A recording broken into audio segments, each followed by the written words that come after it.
Transform your sprint speed in just 4 steps. And if you watch this video, I'm gonna give you what those 4 steps are, how to do them, why they're so important, and how many times per week you should be doing this training method. First thing is going to be positional strength. If your body has incorrect positioning, then eventually your sprint is going to fall apart, whether it's in the first 5 yards or at the end of the race. So we're gonna do this drill to help teach this. Positional strength, we're just gonna be doing a single leg hold, but with a triple extension position. So at the top of the head, it's gonna go all the way down to the ankle. So top head, line straight down to the ankle. Then we're gonna hold this position. It's a little bit more for the hip flexor, where I can't even do it right now because I'm on uneven grass. But we got heel to knee. We're just holding this triple extension position. If you wanna make it harder, you can go top of the toe or ball of the foot. This is very similar to sprinting. We're actually sprinting kind of on the ball of the foot, almost flat footed, to get that perfect store and release elastic energy. Because when we pull the toe up, we're actually pre-tensing this Achilles tendon to produce a lot of force and release that elastic energy. So usually just balance here.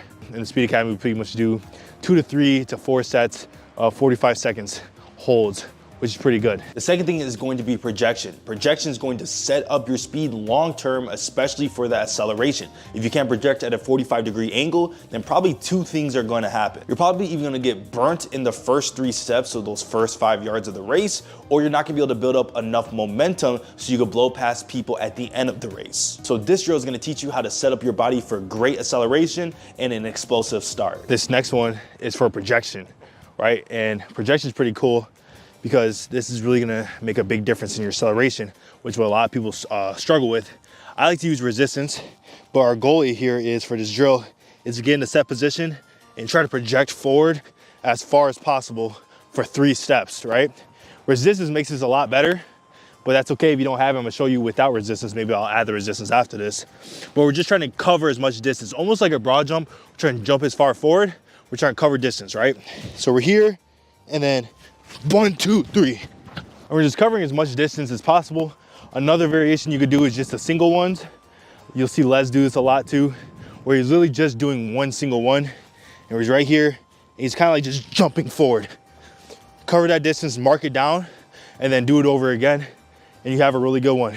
Now, if you can't do this with resistance, another great one is just gonna be broad jumps.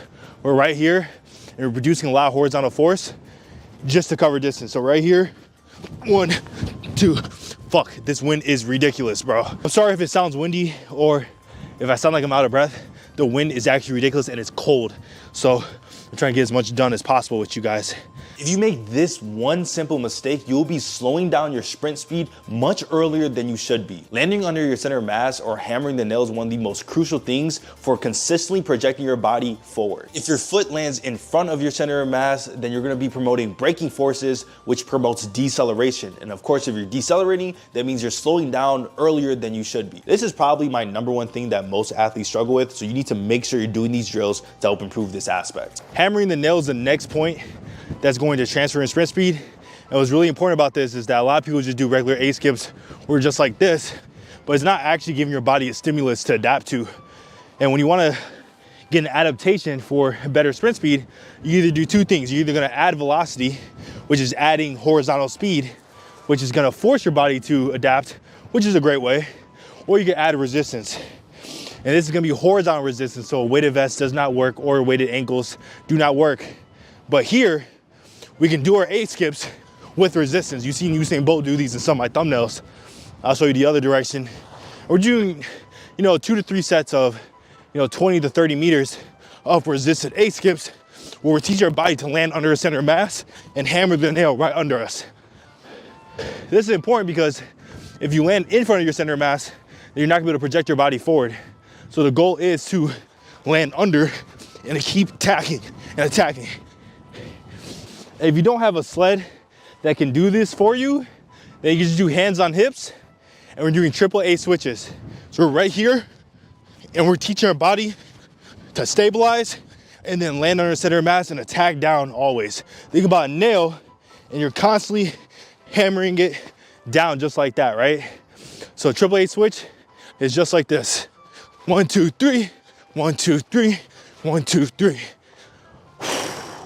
It is cold and windy. If you want good acceleration, one thing you need is obviously projection, but the next thing you need is be able to push and produce force horizontally. So if you feel like you have a poor drive phase or push in that acceleration phase, then you need to do this drill right here.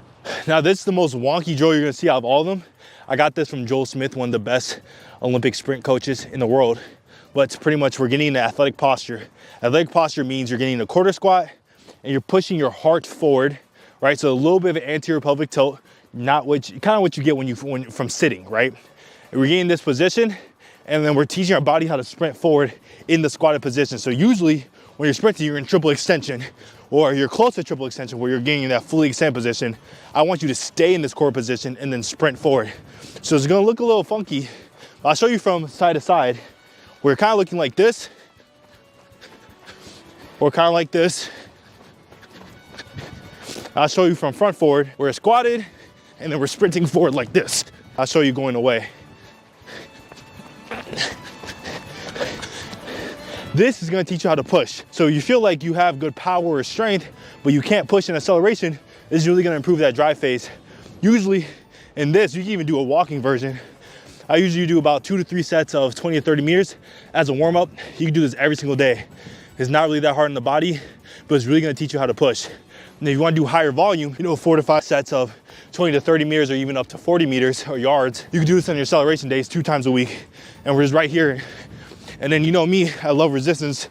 So you can add resistance to this, and it'll be one of the best ways to help transform your sprint speed and teach you how to push. All the sprint technique does not matter if you do not know how to do a complete sprint workout. So make sure you watch this video right here on a complete Speed Academy sprint workout, or just hop on the Speed Academy to transform your sprint speed as fast as possible.